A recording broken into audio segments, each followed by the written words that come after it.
que hablaremos más adelante, la aminoácida ARN de transferencia sintetasa, que es la enzima que construye el ARN de transferencia con el aminoácido que va a ser trasladado al ribosoma. Y la peptidiltransferasa, que es la enzima que se encarga de unir los aminoácidos en el ribosoma formando enlaces peptídicos. Pero además hay varios factores proteicos que participan en cada una de las etapas de la traducción, en la iniciación, la elongación y la terminación. O sea, factores de iniciación, de elongación y factores de terminación, como vieron en el video, el llamado release factor o factor de terminación, que es el que le dice al ribosoma, hasta aquí llegó, no hay ningún ARN de transferencia para ese codón de terminación y se desensambla el sistema. La clase pasada yo había comentado, cuando vimos el tema del código genético, que por ejemplo algunas mutaciones, y de hecho que son causas de algunas enfermedades congénitas, lo que hacen es que introducen un codón de terminación en la mitad de la proteína. Entonces de pronto aparece un codón de terminación, imagínense una proteína de 100 aminoácidos, y en el codón número 30 hay un codón de terminación. Entonces cuando ese codón de terminación aparece en el ribosoma interpreta que la proteína ya está sintetizada y la libera. Y terminamos con una proteína trunca no funcional que produce determinadas patologías dependiendo de cuál sea la función de la proteína. Entonces ese tema del codón de parada es muy importante. Bueno, esta imagen ya la habíamos visto, aquí está el fenómeno de biosíntesis de proteínas con los ARN que participan. En el video se hace notar que hay 3 sitios importantes en el ribosoma. El sitio E, que no aparece aquí explícito, pero que es el lugar a donde van a dar los ARN de transferencia vacíos para liberarse al citosol. El sitio P, que es donde va creciendo el péptido, y el sitio A, que es el sitio aceptor, donde llegan los ARN de transferencia nuevos con cada uno de los aminoácidos. Una pregunta que puede ser muy obvia: un ARN de transferencia, escuchen, puede transportar cualquier aminoácido en su tallo aceptor. Un ARN de transferencia puede llevar en el tallo aceptor cualquier aminoácido. No. ¿De qué dependerá el aminoácido que él lleve en el tallo aceptor? Del anticodón, por supuesto. Si un ARN de transferencia pudiera tener aquí cualquier aminoácido, sería el desastre de Cassandra, porque se imaginan que para cada codón llegaría el aminoácido que le da la gana, y todas las proteínas al momento de sintetizarse tendrían cualquier secuencia. Eso no tiene sentido. Cada ARN de transferencia, en dependencia de su anticodón, tendrá un aminoácido en el tallo aceptor. Bien, entonces de hecho lo primero que va, bueno, nada, antes de lo que iba a decir, pero no me acordaba que tenía esta diapo. Esto es malo. O sea, cuando uno está dictando una clase, una sugerencia que le doy o una conferencia, una evidencia de que la persona no se ha leído en detalle las cosas, lo que pasa es que yo hago lo que quiera porque ya yo me sé esto de memoria, es que salga una diapo y uno diga, esto no me lo esperaba. Eso evítenlo, eso no puede pasar, eso es muy feo, ¿ya? Porque eso es una señal de que no te lo estudiaste bien. Entonces esta diapositiva, lo que pasa es que ya cuando tú tienes capacidad de confundir al estudiante, hace que no parezca que ocurrió, ¿no?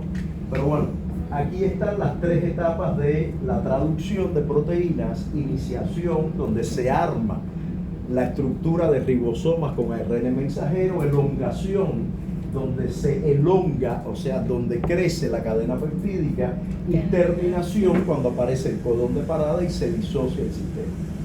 Lo que yo quería contarles, que es lo que pensé que venía después, es cómo se arma la estructura del ARN de transferencia con el aminoácido.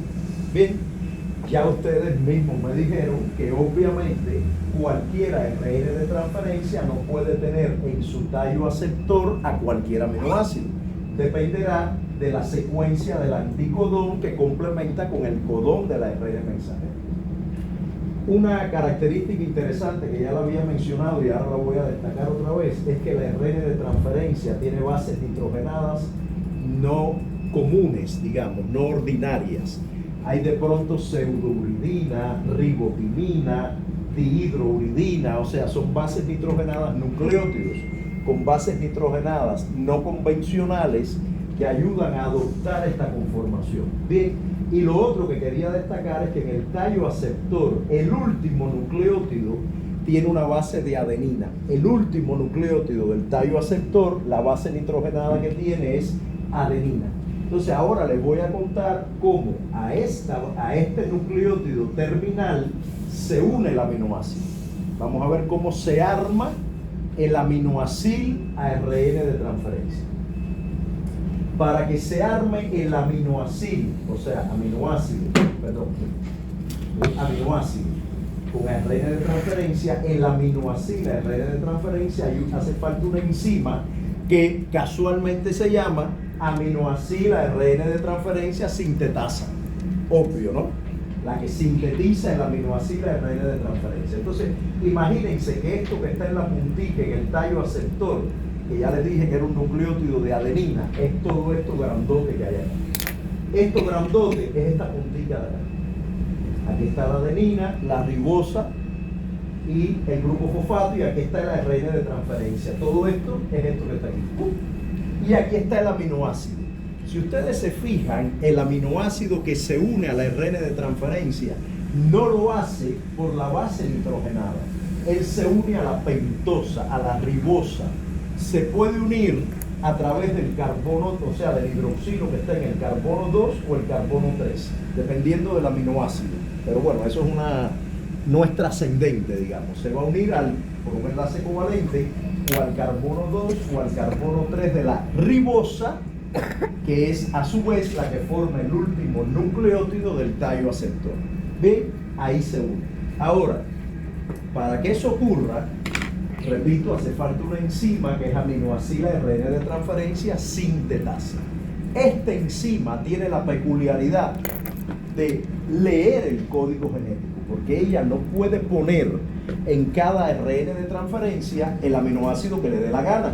Ella tiene que leer el anticodón, mirar el anticodón y decir: a ti lo que te toca es una cisteína, a ti lo que te toca es una valina, a ti lo que te toca es un ácido glutámico. Entonces, para que eso no sea tan complicado, Dios y Darwin lo que hicieron fue lo siguiente: ¿cuántos aminoácidos hay? 20. Mira, por favor, sintetízame 20 aminoacil ARN de transferencia sintetasa. Esta no es una sola enzima, son 20. Y cada una lee un anticodón diferente y sabe si le toca poner o no el aminoácido. ¿Bien? Entonces ellas leen el código genético y lo que hay es una para cada aminoácido. Ahí sí Dios y Darwin no escatimaron en recursos y energía. Ustedes saben que la evolución ahorra mucho en esos temas. Entonces, ¿cómo funciona? Aquí está el aminoácido y lo primero que hace esta enzima es que activa el aminoácido y lo activa con ATP. Se forma una molécula que es el aminoácido unido a ADP. O sea, el ATP libera un pirofosfato, se queda solo AMP, que se une al carbono carboxílico del aminoácido. Estos eventos de activación de carbonos ya ustedes los conocen, porque cuando se va a sintetizar glucógeno hay que activar la glucosa. ¿Con qué nucleótido se activa la glucosa para sintetizar glucógeno? ¿Con qué nucleótido? ¿Cómo? No. ¿Se les olvidó ya? Voy a empezar a revisar exámenes parciales. ¿Cuál es? ¿Qué nucleótido activa la glucosa para sintetizar glucógeno? Nada más hay 5. Ya va como por 3. Ya pasaste por ahí. UTP. UTP es el menos convencional de todos. UTP. Y para sintetizar glicerofosfolípidos, que también hay que activarlo, ¿qué nucleótido se usa? CTP. ¿Cuál? CTP.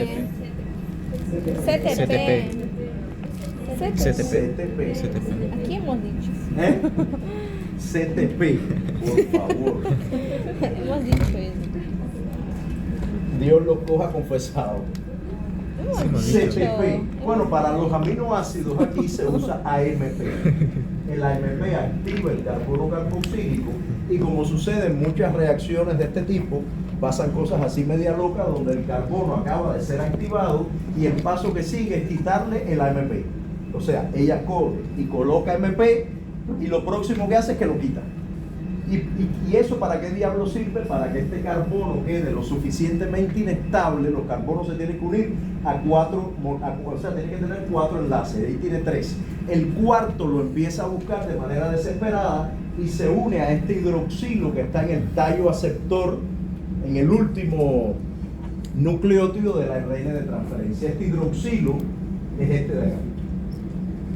Entonces a este hidroxilo, ¡pum!, se le une ese carbono carboxílico inestable después de haber perdido el AMP. Bien, y ya aquí tenemos el aminoacil ARN de transferencia.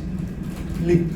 O sea, de aquí lo más importante a destacar es, repito, que hay una aminoacil ARN de transferencia para cada aminoácido y que esa enzima es capaz de interpretar el código genético. Ella ve el anticodón y en base a eso coloca un aminoácido. Y para ello, lo primero es que el aminoácido se activa con AMP. Bueno, con ATP se activa. Se activa con ATP, lo único que le queda aquí es un AMP, un solo aminoácido. Listo. Miren, por cierto, esta imagen que aparece aquí, media perturbadora, es el ARN de transferencia, el anticodón y el tallo aceptor. Entonces, esta es la enzima aminoácil ARN de transferencia sintetasa, que lo que hace es, Julieta, mírate así un poquito de lado. Imagínense que Julieta es el ARN de transferencia y yo soy la enzima. Ella tiene su tallo aceptor aquí, en esta villita, tiene la ribosa y el anticodón. Enséñame el anticodón tuyo. O sea, la planta del pie. Ese es su anticodón y yo que soy la ARN de esa sintetasa, le hago así, ¡pum! Y si yo encuentro una complementariedad entre el anticodón y yo, que soy la enzima correcta, entonces yo tomo el aminoácido y se lo pongo aquí, ¡puf!, en el tallo aceptor. ¿Ya? Claro, antes de ponérselo, lo activo con ATP, le hago así, ¡pum!, un pase mágico y después le hago ¡pum!, y se lo coloco acá. Listo, pero primero yo tengo que leerle el anticodón. Bien, entonces ya están los ARN de transferencia listos para llegar al ribosoma. Vamos a ver primero cómo ocurre el proceso en procariotas y después en eucariotas, que cuando lo veamos en procariotas ya vimos el 90% de la eucariota, la verdad. Es muy simple. Bien, bueno, lo primero es cómo es el evento de iniciación en procariotas. En procariotas, yo no sé si alguien se acuerda que hace 1 hora y media atrás les dije, fíjense que hay un ARN en el ribosoma que se llama 16S y que Julieta corrió y escribió. ¿Te acuerdas del ARN ribosomal 16S? ¿De verdad te acuerdas? Sí, era la subunidad menor. Bueno, ese 16S está en la subunidad menor del ribosoma, en la menor, nada más. Y en el ARN mensajero de las células procariotas, en todos, hay una secuencia que se llama Chain-Dalgarno, que es una secuencia de nucleótidos que no codifica nada, pero está siempre en el ARN mensajero de procariotas, y esa secuencia complementa con el ARN 16S de la subunidad menor. Por lo tanto, cuando el ARN mensajero está yendo al ribosoma, la subunidad menor encuentra esa región y se une a ella. Y se estabiliza la unión entre la subunidad menor del ribosoma y el ARN mensajero. Cuando eso ocurre, ya ella sabe, el ribosoma sabe que 10 nucleótidos después está el codón de iniciación. ¿Alguien recuerda el codón de iniciación? ¿Qué aminoácido codifica? Metionina. Siempre metionina, AUG. Muy bien. Entonces, cuando ya ella sabe que aquí está el codón de iniciación, ella llama entonces a la ARN de transferencia que trae metionina. Y cuando ya está armada esta estructura, o sea, subunidad menor, estabilizada con secuencia Chain-Dalgarno y ARN de transferencia con metionina, es que llega a la subunidad mayor. O sea, la subunidad menor es la que inicia el proceso y entonces se suma la subunidad mayor del ribosoma. Cuando ella llega, el primer ARN de transferencia queda en el sitio P y el sitio A queda libre para que para que lleguen el resto de los ARN de transferencia y el ribosoma se va corriendo de codón en codón como aparecía en el video. Bien, esto es lo que les acabo de contar. Aquí en esta subunidad menor hay en algún lugar un ARN 16S, secuencia Chain-Dalgarno, se estabiliza, llega el ARN de transferencia con metionina y una vez que esto está estructurado, se une la subunidad mayor. Para que eso ocurra, hacen falta varias proteínas que son los factores de iniciación que yo les comenté. No hay que sabérselo de memoria cada uno, ni mucho menos, pero sí es importante que sepan que todo este proceso consume energía y que el donor de energía es el GTP. Finalmente salió el GTP para ya, finalmente, ¿ves? GTP es el nucleótido portador de energía para que este proceso ocurra. GTP. Por cierto, no sé si se han dado cuenta que la metionina tiene delante una F. Y no sé si han estudiado anteriormente, pero en procariotas, aunque el codón de iniciación es el de metionina, el ARN de transferencia que viene no trae una metionina normal, trae formilmetionina, una metionina formilada, formilmetionina. Y esa es la que deja aquí en la primera posición. Y ahí siguen entonces llegando cada uno de los aminoácidos al sitio aceptor y el ribosoma se va desplazando y van llegando aminoácidos, no, ARNs de transferencia que van dejando los aminoácidos. Cuando se quedan vacíos, recuerden que cuando está vacío sale por el sitio E del ribosoma. Bueno, este sería de pronto el complejo iniciador, ya con todo listo, su unidad menor, ARN, el primer aminoácido formilmetionina, y empiezan a llegar los aminoácidos con el ARN de transferencia al sitio A. Esta es la fase de elongación.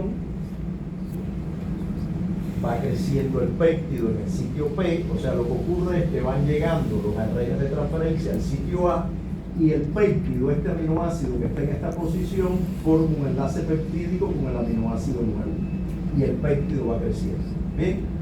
Para esto, para que haya elongación del péptido, hace falta factores de elongación que también utilizan GTP para trasladar el ARN de transferencia hacia el ribosoma. O sea, el GTP es un nucleótido que dona energía en todas las etapas de la traducción. GTP. Y para que este enlace peptídico se forme, entonces hace falta una enzima que es la peptidiltransferasa. No vamos a entrar en grandes detalles, pero lo que sucede es que este aminoácido, insisto, este aminoácido, el carbono carboxílico, forma el enlace peptídico con el grupo amino del aminoácido que acaba de llegar. Eso explica por qué cuando uno estudia una proteína, siempre el primer aminoácido que considera, que esto yo se lo enseñé a ustedes, se lo juro, hace 3 meses, el primer aminoácido es el que tiene el amino terminal libre. El amino terminal, porque es que este aminoácido, el amino terminal nunca va a formar el enlace peptídico, el que lo forma es el carboxilo, con el grupo amino del que viene después. Por eso las proteínas se leen de amino a carboxilo terminal, porque el primer aminoácido tiene el grupo amino terminal libre. ¿Está bien? Entonces, bueno, ahí se va formando el enlace peptídico, va creciendo la proteína y el ribosoma se va desplazando en el ARN. El ARN no se mueve, el ARN está ahí y el ribosoma es el que lo va leyendo y van ingresando los ARN de transferencia. En el video se ve muy bien. Bien, insisto, toda esa energía para que el proceso ocurra está siendo donada por GTP como nucleótido trifosfato. Y al final aparecerá un codón de parada. Recuerden que hay 3 codones de parada, aparecerá alguno y cuando el codón de parada aparezca ya no va a haber una ARN de transferencia que pueda llegar y ahí llega un factor de liberación, release factor, factor de terminación, y hace que todo esto se desensamble, ¿correcto? Y se desarticula el ribosoma, se desensambla y se libera la proteína sintetizada y el ARN mensajero. Y ahí terminó el proceso de biosíntesis de proteínas. Insisto, es un proceso donde la iniciación es muy importante. Para procariotas depende de la secuencia Chaitar-Carnot, complementaria con RN16S, y la llegada del primer ARN de transferencia con formilmetionina y el GTP como donante de energía. Ahora, lo que vamos a ver, escúchenme, señoritas, lo que vamos a ver ahora es el proceso de biosíntesis de proteína en eucariotas. pero quiero que se fijen especialmente en la iniciación, porque lo que es realmente diferente entre eucariotas y procariotas es la iniciación. Entonces prestenle particular atención a la iniciación. ¿Está bien?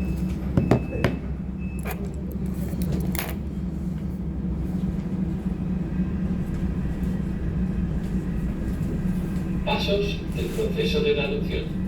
Iniciación.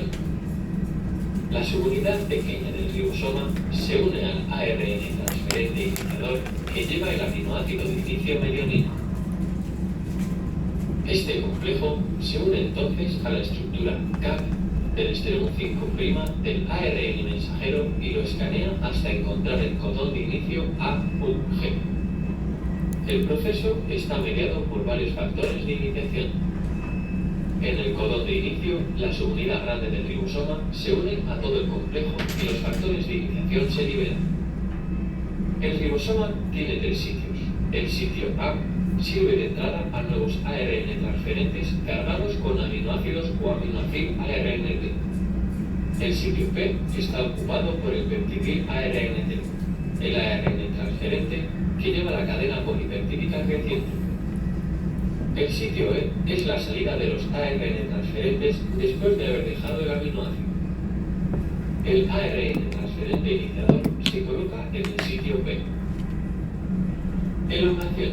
Un nuevo ARN transferente cargado entra en el sitio A del ribosoma. En el ribosoma, el anticodón del ARN transferente que llega se empareja con el codón del ARN mensajero que se encuentra en el sitio A. Durante esta revisión, los ARN transferentes con anticodones incorrectos se rechazan y se reemplazan por otros nuevos que también se revisarán. Cuando el aminoácido ARNT incorrecto entra al sitio A, se crea un enlace peptídico entre los ahora adyacentes aminoácidos. Conforme se forma el enlace peptídico, el ARN transferente del sitio P libera los aminoácidos al ARN transferente del sitio A y se queda vacío. Al mismo tiempo, el ribosoma se mueve un triplete hacia adelante del ARN mensajero. Como consecuencia, el ARN transferente vacío se encuentra ahora en el sitio E y el peptidil ARNT en el sitio P. El sitio A se encuentra ahora libre y listo para aceptar un nuevo ARN transferente. El ciclo se repite para cada codón del ARN mensajero.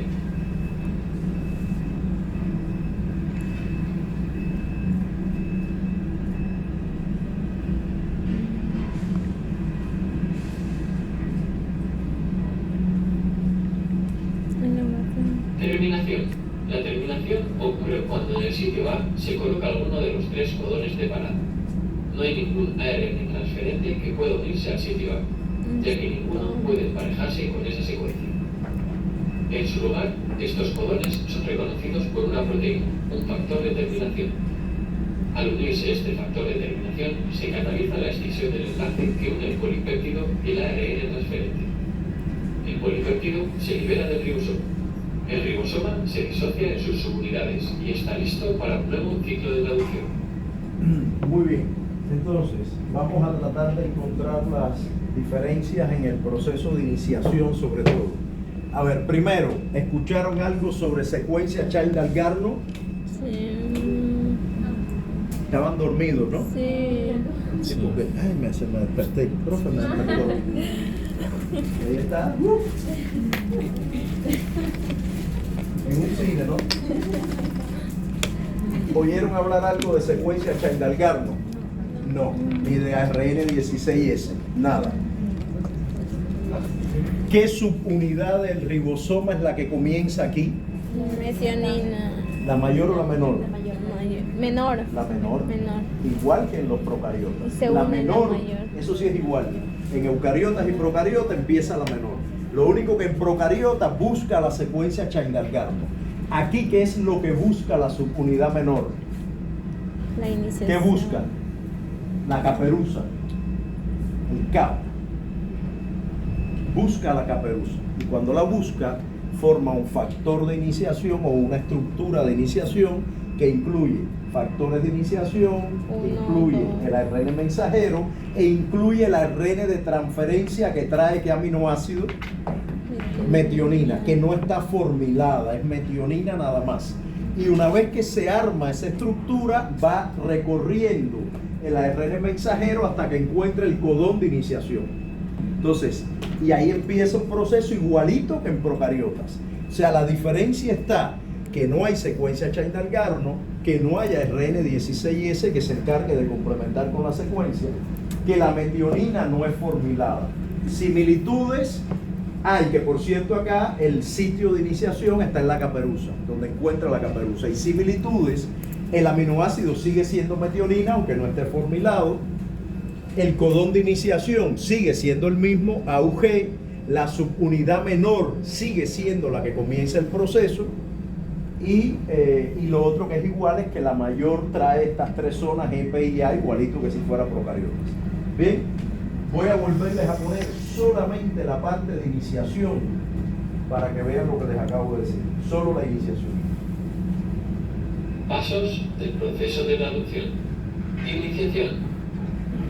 La subunidad pequeña del ribosoma se une al ARN transferente iniciador que lleva el aminoácido de inicio metionina. ¿Ven? Subunidad menor, metionina con Este algo. complejo Y se viene une para acá. entonces a la estructura CAP del extremo 5' del ARN mensajero y lo escanea hasta encontrar el codón de inicio AUG.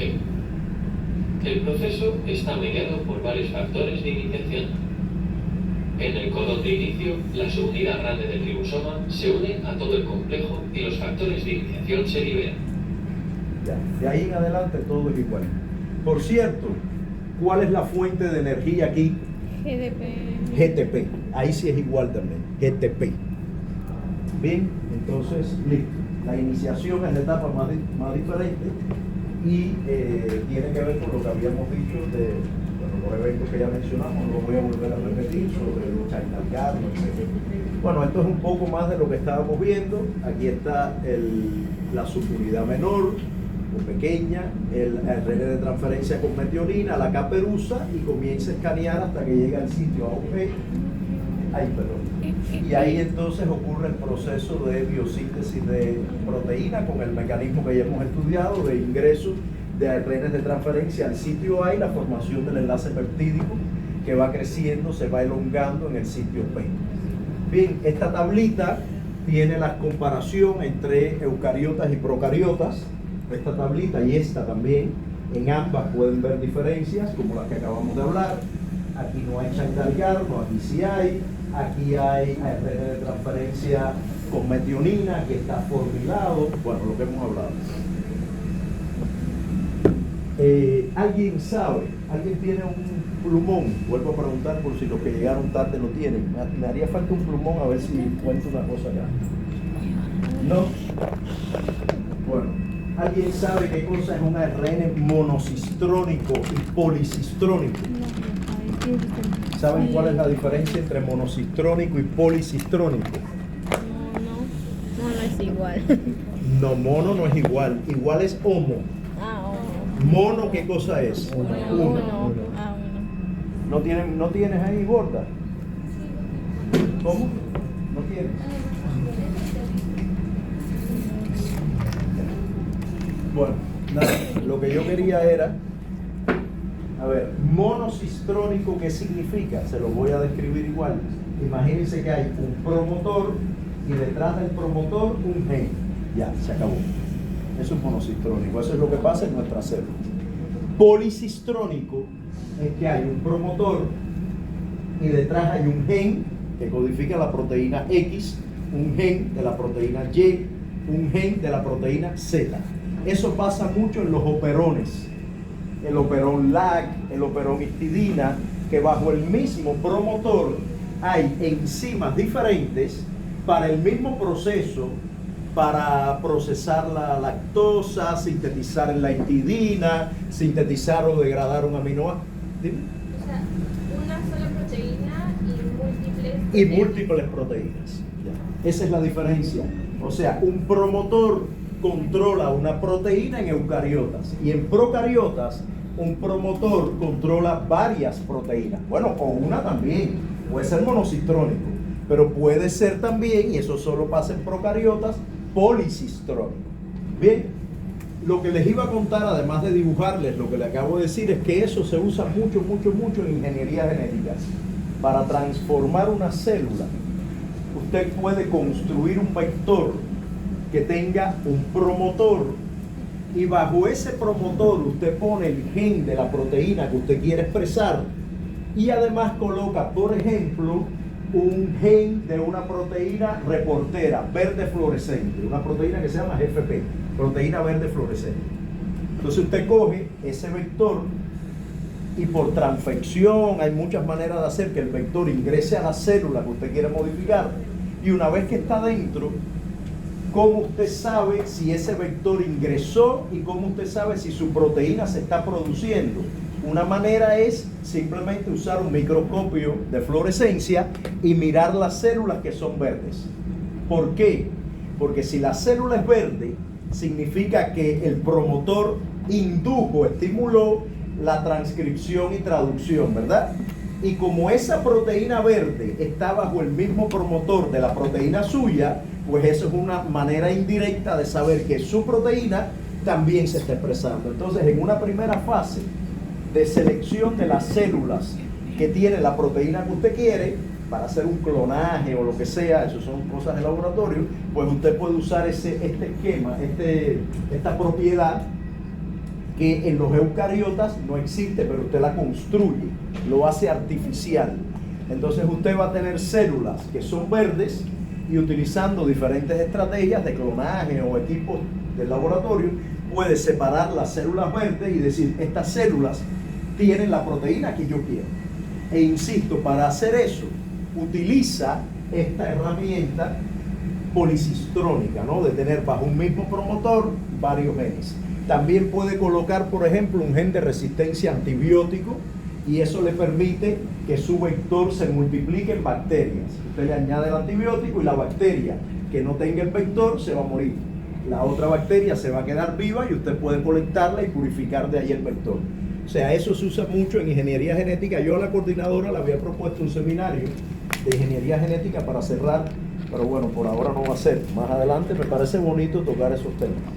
Bien, listo. Entonces, con esto termina la clase.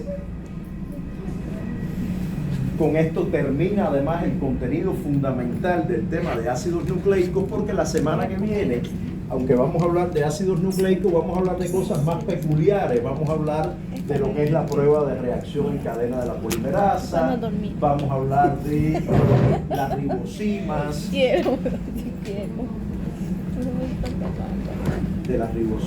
vamos a hablar de la modificación química de nucleótidos, que es algo que nos puede llevar a hablar también de quimioterapia, cáncer, etcétera. En fin, entonces esa es la clase, pero es como temas mucho más específicos, ¿no? Ya la parte del